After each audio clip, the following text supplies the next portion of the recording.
Every game here at the Scotiabank Arena for the Toronto Maple Leafs over the next couple of weeks will be the most important game for the Leafs as they battle to stay in a playoff position. The Florida Panthers sit just 1 point behind the Leafs in their division for that final playoff spot. Less than a week ago, things were looking up for the Leafs after they not only beat the Tampa Bay Lightning, one of the best teams in the league, but they also beat the Florida Panthers, who are just 1 point behind them in the standings going into tonight's game.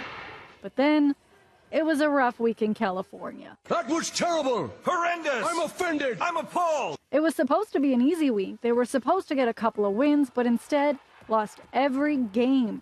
Games to some of the worst teams in the league. There's no excuses here, particularly with how that trip went for us.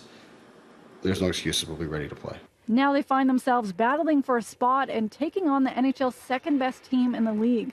Luckily, the Leafs will have one of their top players back on the blue line after being out for nearly 2 months. I'm a little nervous for sure, but you know, it's also excitement, and but it's also very serious. I mean, this time of year, you want to win, you want to collect points, and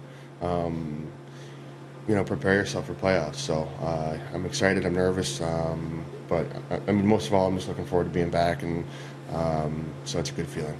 Rielly's last game was back on January 12th.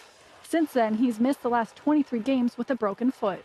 Helps us in a lot of areas. I mean, his energy is awesome. His ability, you know, he's been one of our, you know, most consistent players ever since I've been here. He's, you know, been a rock back there. The Leafs have just 11 games left in the regular season, and 4 of those are against teams fighting for a playoff spot against the Buds.